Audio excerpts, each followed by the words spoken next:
आपका 2000 बैलेंस। नहीं, 5000 भेजा था, 1000 बैलेंस है। आप खाता बुक ऐप डाउनलोड क्यों नहीं करते हैं? फोन खो गया तो ऑटोमेटिक बैकअप है ना।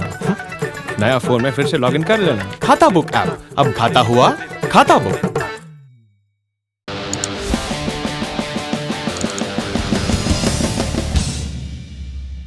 नमस्कार, सौरभ द्विवेदी नाम है हमारा और आप देखना शुरू कर चुके हैं दी लल्लन टॉप शो। सबसे पहले ये बेहद जरूरी वीडियो देखिए। हिंदू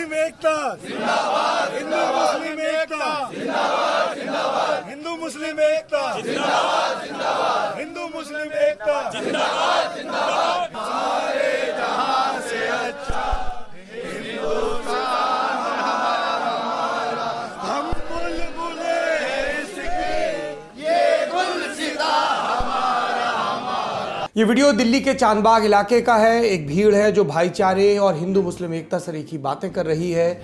ये बातें सब तक पहुंचनी चाहिए क्योंकि इन्हीं की दिल्ली को, देश को सबसे ज्यादा जरूरत है। अब बढ़ते हैं सुर्खियों की तरफ।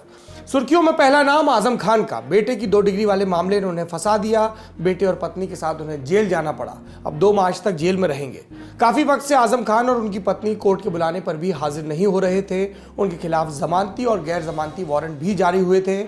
आज रामपुर की एडीजे अदालत में पहुंचे और सरेंडर किया, जहां से उन तीनों को जेल भेज दिया गया। दूसरी सुर्खी राजस्थान से। वहां के बूंदी में एक बड़ा बस हादसा हुआ। बारात ले जा रही बस नदी में गिर गई, जिससे 24 लोगों की मौत हो गई। बस तेज रफ्तार थी। लोगों ने बताया कि बूंदी जिले में पापड़ी गांव के पास मेज नदी है, वहां पर पुल है और वहीं से बस अनियंत्रित होकर गिरी। खबर आई कि बस उल्टी होकर गिरी। इसके चलते जिन्हें तैरना आता था वे भी बाहर नहीं निकल सके।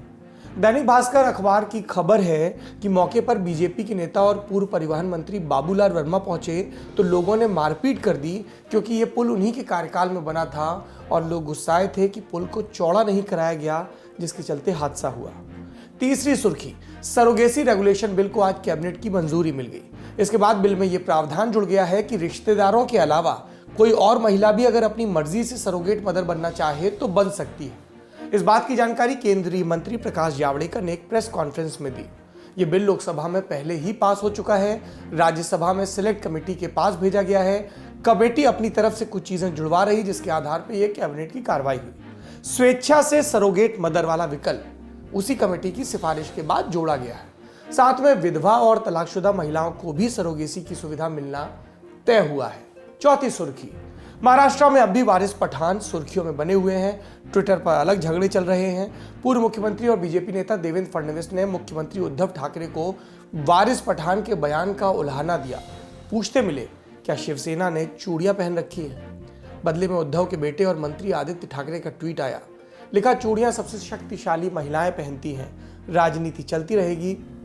पहले तो ये डिस्कोर्स बदलना होगा। अब चूड़ी वाले बयान के लिए माफी मांगिएगा। पांचवी और आखिरी सुर्खी, दिल्ली में हिंसा के बीच सुप्रीम कोर्ट में शाहीन बाग का मामला पहुंचा। सुनवाई होनी थी, टल गई। कहा 23 मार्च के बाद सुनवाई करेंगे। अदालत की इस बीच टिप्पणी भी आई कि सुनवाई के लिए अभी माहौल सही नहीं है। और पुलिस पर क्या टिप्पणी आई, कभी कभी आउट ऑफ बॉक्स जाकर भी काम कर लिया करिए। पुलिस में प्रोफेशनलिज्म की कमी बताई गई। जस्टिस के एम जोसेफ ने कहा, जिस पल एक भड़काऊ टिप्पणी की गई, पुलिस को तभी कार्रवाई करनी चाहिए थी। पुलिस पर, भड़काऊ टिप्पणियों पर, दंगे पर और बात करेंगे बड़ी खबर में। दिल्ली की हिंसा, अब तक 22 लोगों की मौत हो चुकी है। रोज आकर शो करता हूं, उम्मीद करता हूं कि ये आंकड़ा आखिरी हो। रोज गलत साबित होता हूं। 250 से ज्यादा लोगों के घायल होने की खबर भी है। पुलिस पर ढेर सारे जायज सवाल उठ रहे हैं, जिनकी हम बात करेंगे प्रधानमंत्री के ट्वीट की। जी, प्रधानमंत्री नरेंद्र मोदी ने आखिर दिल्ली के मामले की सुध ली। कहा अपने ट्वीट में कि मैं दिल्ली के अपने भाई बहनों से अपील करता हूं कि भाईचारा और शांति बनाए रखें। ये जरूरी है कि जल्द से जल्द शांति और सामान्य स्थिति को फिर से बहाल किया जाए। लोगों ने पूछा और दुरुस्त पूछा, बड़ी देर कर दी मेहरबा आते आते। इसके अलावा दिन भर ढेर सारे अपडेट्स भी आए। बच्चों की परीक्षा का समय है। सीबीएसई ने कल ही 86 जगहों पर 10वीं और 12वीं की परीक्षा रद्द की थी। इस पर दिल्ली हाई कोर्ट की टिप्पणी आई कि ये रोज के हिसाब से कार्यक्रम ना बताइए, एक बार में 10-15 दिन का बताइए। दिल्ली हाई कोर्ट, इसकी बात आज तसल्ली से करेंगे, क्योंकि हाईकोर्ट में हिंसा का मामला पहुंचा तो कई ऐसी बातें कही गई जो सरकारों, एजेंसियों और पुलिस की पोल खोलती हैं, दिखाती हैं कि पूरे मामले में हर किसी ने किस कदर लापरवाही बरती। आज हाईकोर्ट ने पुलिस और प्रशासन को जमकर फटकार लगाई, पर हाईकोर्ट आज से पहले यानी कि बीती रात भी एक्टिव था। 25 फरवरी की आधी रात को एक सुनवाई हुई। ये सुनवाई जस्टिस एस मुरलीधर के आवास पर हुई। इस दौरान दिल्ली पुलिस के अफसर और दिल्ली सरकार के वकील भी मौजूद रहे। दरअसल जज साहब को देर रात वकील सुरूर मंदर से कॉल मिली। कई डॉक्टर्स ने भी उन्हें कॉल किया, हालात के बारे में बताया। कहा कि न्यू मुस्तफाबाद के अल हिंद अस्पताल में बड़ी संख्या में घायल एडमिट हैं। अस्पताल उनका इलाज कर पाने की स्थिति में नहीं है, इसलिए घायलों को वहां से जीटीबी अस्पताल तक पहुंचाए जाने की जरूरत है। इसके बाद जस्टिस मुरलीधर ने दिल्ली पुलिस को आदेश दिया कि घायलों को बड़े अस्पतालों तक पहुंचाने के लिए सेफ पैसेज की व्यवस्था की जाए। आज भी पुलिस पर हाईकोर्ट खूब बरसा। दिल्ली हाईकोर्ट में आज कपिल मिश्रा, अनुराग ठाकुर, परवेश वर्मा का वीडियो क्लिप चलाया गया। कोर्ट में पुलिस की तरफ से सॉलिसिटर जनरल एसजी मेहता मौजूद थे। बात आई नेताओं के भड़काऊ बयानों और हेट स्पीच की। जस्टिस एस मुरलीधरन ने एसजी मेहता से पूछा कि क्या आपने तीनों वीडियो देखे हैं। उन्होंने इनकार कर दिया, कहा मैं टीवी नहीं देखता। कोर्ट की इस पर तीखी टिप्पणी आई। कोर्ट के पास यह प्रिविलेज नहीं है कि वो टीवी पर खबरें ना देखे। इसके बाद दिल्ली पुलिस के अफसरों से वही सवाल पूछा गया। पुलिस की ना नुकुर आई तो जस्टिस मुरलीधरन भड़क गए। फिर कोर्ट में वो वीडियो चलाकर दिखाए। सॉलिसिटर जनरल को वीडियो की ट्रांसक्रिप्ट पढ़ाई। बाद में कोर्ट ने तीनों नेताओं पर एफआईआर दर्ज करने का निर्देश दिया। बीजेपी नेताओं के अलावा कई अन्य नेताओं के वीडियोस की भी बात आई। सॉलिसिटर जनरल की तरफ से कहा गया कि एफआईआर दर्ज करने के लिए अनुकूल माहौल होना चाहिए। इस पर कोर्ट की तरफ से अनुकूल स्थिति बनाने को कहा गया। पुलिस को यह भी कहा गया कि कल तक सारे वीडियोस देखें, फिर अदालत को बताएं कि कितनी प्रगति हुई। हाईकोर्ट का फोकस इस बात पर था कि हेट स्पीच पर पहले ही एफआईआर क्यों नहीं हुई थी। कोर्ट की इस टिप्पणी पर भी बहुत बात हुई कि हम नहीं चाहते कि दिल्ली की हिंसा 1984 का रूप ले ले। पुलिस ने भी अपना पक्ष देर शाम प्रेस कॉन्फ्रेंस में रखा, जिसके बारे में आगे बताएंगे। फिलहाल कोर्ट के निर्देशों पर और बात कर लेते हैं। क्या कहा कोर्ट ने? हेल्पलाइन बनाइए, हेल्प डेस्क बनाइए, पर्याप्त एम्बुलेंस की व्यवस्था करिए। निर्देश दिया कि जिनके संबंधियों की मौत हुई है प्रशासन उन तक पहुंचे, उनके अंतिम संस्कार की व्यवस्था कराए, शेल्टर होम, लीगल हेल्प, बुनियादी सुविधाएं दे। दूसरी तरफ सियासत भी चल रही है, हाईकोर्ट भी चल रहा है, पॉलिटिक्स भी चल रही है। कांग्रेस, उसने क्या किया? प्रेस कॉन्फ्रेंस की। उनकी कार्यकारी अध्यक्ष सोनिया गांधी सामने आई, दिल्ली हिंसा को प्री प्लान बताया। बीजेपी नेताओं के नफरत फैलाने वाले बयानों को वजह बताया और गृह मंत्री अमित शाह का इस्तीफा मांगा। सवाल पूछा कि रविवार को गृह मंत्री कहां थे, क्या कर रहे थे, जहां हिंसा हुई वहां कितनी पुलिस फोर्स लगी, सेना की तैनाती क्यों नहीं की गई, मुख्यमंत्री अरविंद केजरीवाल क्या कर रहे थे, क्योंकि सिविल प्रशासन उनके अधीन आता है और उनके ही अधिकारियों को यदि स्थिति बेकाबू लग रही थी तो नियमों के हिसाब से सेना की मांग करनी थी। इसके अलावा सोनिया गांधी क्या बोली, आप खुद सुन लीजिए।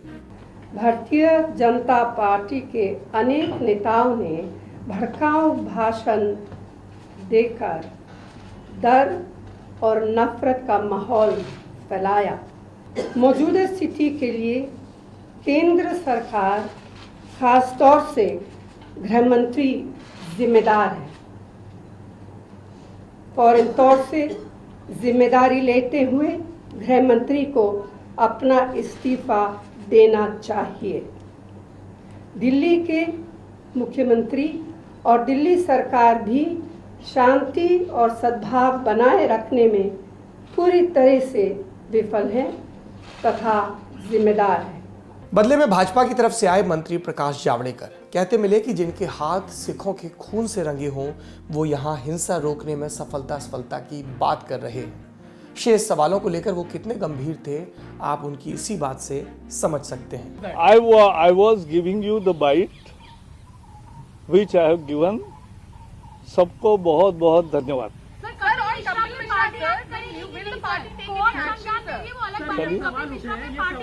मुझे फिर मिलोगी ना, फिर मिलेगी।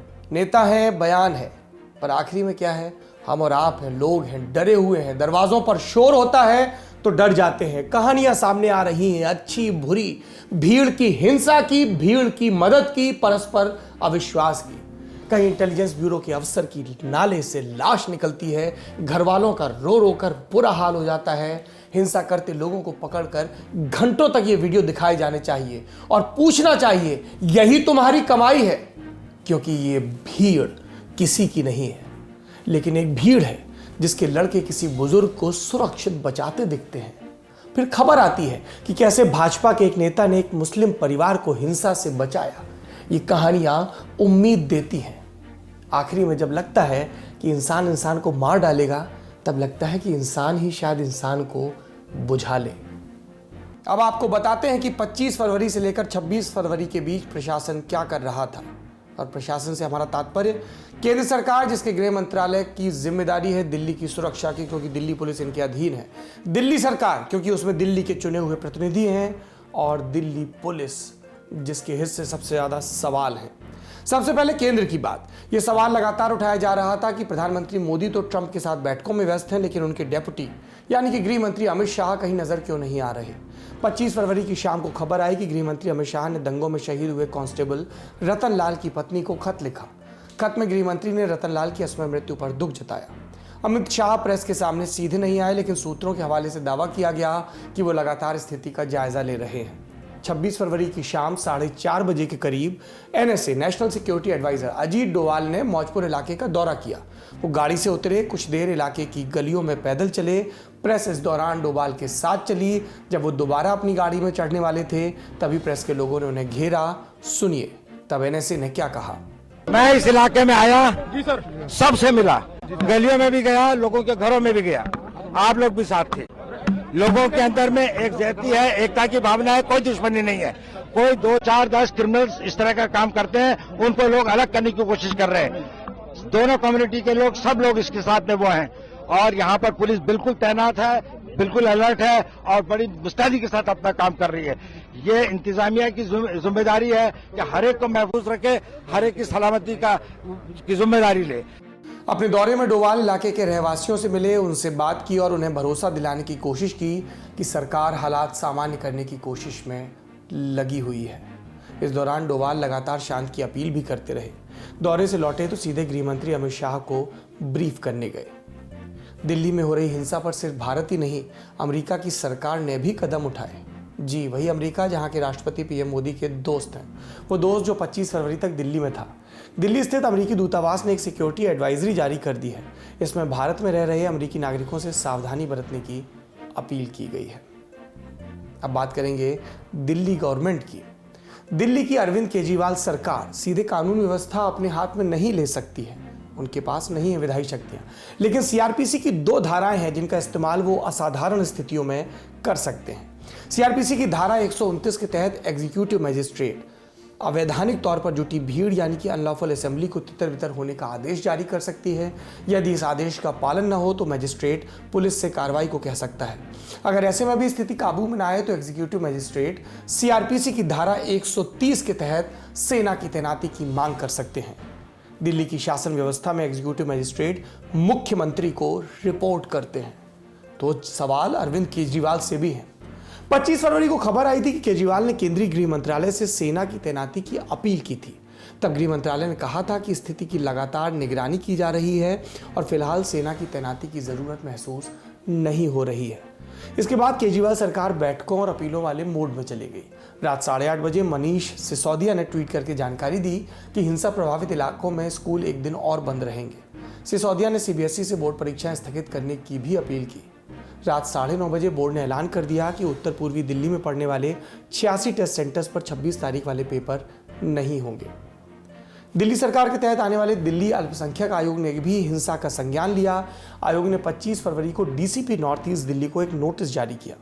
इसमें पुलिस के लिए कई निर्देश थे, मसलन हिंसाग्रस्त इलाकों में फोर्स बढ़ाएं, धारा 144 लगाएं, इलाके से निकलने के इच्छुक लोगों और शाहदरा के GTB अस्पताल जाने वाले घायलों को सुरक्षित रास्ता मुहैया कराएं। इसके अलावा आयोग ने दिल्ली पुलिस से कुछ जवाब भी मांगे हैं। मसलन कपिल मिश्रा ने दिल्ली पुलिस को लिखित अल्टीमेटम दिया था, इस पर उनके खिलाफ क्या कार्रवाई हुई। बाहरी इलाकों से आ रहे हथियारबंद दंगाइयों को रोकने के लिए क्या कदम उठाए गए। हिंसाग्रस्त इलाकों में पत्थर ला रहे डंपर्स को रोकने के लिए क्या उपाय किए गए, इसके लिए कौन जिम्मेदार है। सड़क पर एक युवक की लिंचिंग में शामिल लोगों को पकड़ने के लिए क्या कदम उठाए गए और सवाल कि मौजपुर थाने में कपिल मिश्रा के खिलाफ दर्ज शिकायत पर क्या कदम उठाए गए। आयोग ने यह भी पूछा कि हिंसाग्रस्त इलाकों से लोगों को सुरक्षित निकालने के लिए क्या प्रबंध किए जा रहे हैं।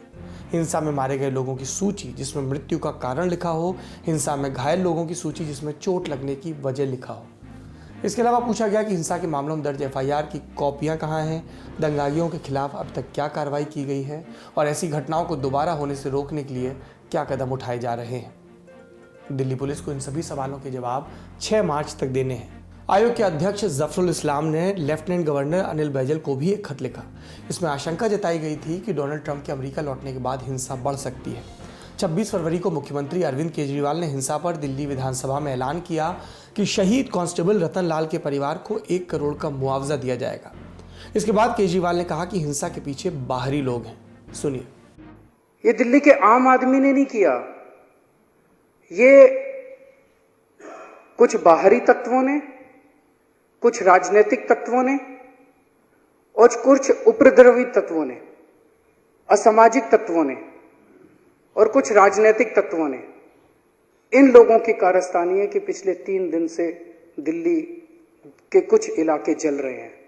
और कई बार जब हम नीचे वाले पुलिस वालों से बात कर रहे थे, पता नहीं क्या कारण थे, वो बोले जी ऊपर से ऑर्डर नहीं मिल रहे कि आप एक्शन ले सकते हो, नहीं ले सकते। अरविंद केजरीवाल कह रहे हैं पुलिस के पास ऊपर से आदेश नहीं है। ऊपर यानी दिल्ली पुलिस के सीनियर अधिकारी, और ऊपर जाएंगे तो बात गृह मंत्री अमित शाह तक जाती है। अब बात करेंगे शांति, सेवा और न्याय का मंत्र गुनने वाली दिल्ली पुलिस की। 25 फरवरी का पूरा दिन टीवी पर बेकाबू भीड़, तोड़फोड़ और आगजनी, इन सारे दृश्यों को देखते हुए बीता। बावजूद इसके दिल्ली पुलिस देर रात तक पूरी तरह से शांति स्थापित नहीं कर पाई। सोशल मीडिया पर पत्रकार और आम लोग लगातार लिख रहे थे कि कहीं भीड़ इतनी ज़्यादा है कि पुलिस कुछ करने की स्थिति में नहीं, और जहां पुलिस बल इकट्ठा होता था वहां कुछ ही देर के लिए शांति हो पाती थी, टिकती नहीं थी। किसी ने कहा एम्बुलेंस नहीं पहुंच रही, किसी ने कहा सीसीटीवी तोड़े गए, खुद पुलिस पर इल्ज़ाम लगे। खबरें आई कि एम्बुलेंस तो छोड़िए, फायर ब्रिगेड की गाड़ियां भी हिंसाग्रस्त इलाकों में नहीं जा पा रही हैं क्योंकि सुरक्षा का अभाव है। 25 फरवरी की रात को दिल्ली पुलिस थोड़ी हरकत में दिखी। जिन इलाकों में हालात काबू में नहीं थे वहां दंगाइयों को देखते ही गोली मारने के आदेश जारी कर दिए गए। एक फिल्म का डायलॉग है लेकिन बिल्कुल यकीनी है, पुलिस अगर अपने पर आ जाए ना तो कोई अपने दरवाजे से गली में नहीं उतर सकता है। कई गलियों पर कब्जा करने और पुलिस को बेबस बनाने की बात तो बहुत दूर की है। आम लोगों तक पुलिस की सख्ती के आदेश पहुंचे, इसके लिए इलाके में पुलिस की गाड़ियां घूमी, अनाउंसमेंट करवाया गया। फिर खबर आई कि बीती रात 9 बजे दिल्ली पुलिस ने जाफराबाद रोड को खाली करवा लिया। यहां सीए के खिलाफ धरना चल रहा था। फिर पुलिस मौजपुर की सड़कों को खाली कराने के लिए बढ़ी। क्या ये काम संडे की रात नहीं हो सकता था? मंडे की रात नहीं हो सकता था?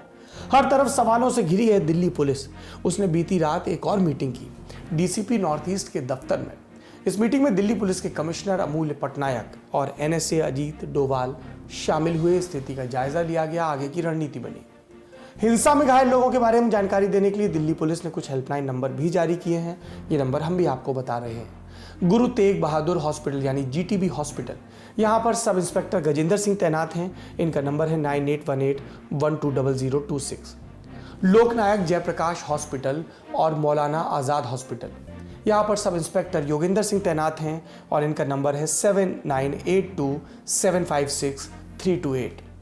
आरएमएल राम मनोहर लोहिया हॉस्पिटल, यहाँ पर सब इंस्पेक्टर देवेंद्र सिंह तैनात हैं और इनका नंबर है 9818313342।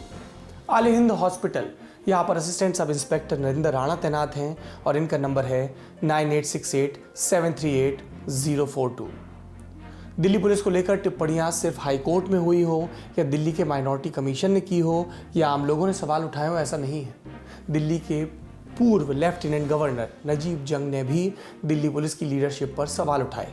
कहा कि एसएचओ काबिल हैं लेकिन उन्हें सही मार्गदर्शन नहीं मिल रहा। इन सब सवालों के जवाब देने के लिए हमें लगा कि 26 फरवरी को दिल्ली पुलिस शाम को आएगी। शाम को प्रेस कॉन्फ्रेंस आई। हमारा जो 112 नंबर है, इस पे भी हम आम पब्लिक को अपील करेंगे कि वो हमें कोई भी इंफॉर्मेशन भी शेयर कर सकता है, कोई भी अगर किसी को कोई प्रॉब्लम है वो बता सकता है। इसके अलावा 2 नंबर नॉर्थ ईस्ट डिस्ट्रिक्ट के हम और आपसे आपके माध्यम से पब्लिक से शेयर करना चाहेंगे। ये 2 नंबर हैं 22829233 मैं दोबारा रिपीट करूंगा ये नंबर 2282893334। और इसके साथ एक नंबर और मैं आपसे शेयर करना आपके माध्यम से पब्लिक से शेयर करना चाहूंगा 22828935। हमने सफिशिएंट फोर्स एरिया में डिप्लॉय की थी और एडिशनल पैरामिलिट्री की कंपनीज भी डिप्लॉय की गई थी। सीनियर ऑफिसर्स भी वहां थे। सीनियर ऑफिसर्स भी मॉनिटर कर रहे थे, क्लोजली मॉनिटर कर रहे थे। अलग अलग एरियाज में हमने सीनियर ऑफिसर्स खुद जो है वो पीसीआर कॉल्स को मॉनिटर कर रहे थे। दिल्ली पुलिस के पीआरओ साहब एक पहले से तैयार बयान पढ़कर लौट गए। पत्रकारों ने सवाल पूछे तो मुड़कर नहीं देखा। ये बताता है कि दिल्ली पुलिस खुद पर लग रहे सवालों को लेकर कितनी गंभीर है या शायद जवाब ही नहीं है। पर लोकतंत्र सवाल पूछने और जवाब हासिल करने की प्रक्रिया से मजबूत होता है। आज के लंच टॉप शो में इतना ही। बापू को ये देश अक्सर याद करता है, रस्मी तौर पर ही सही। उन्हीं के शब्दों में कहूँगा, सबको सन्मति दे भगवान। शुभ रात्रि।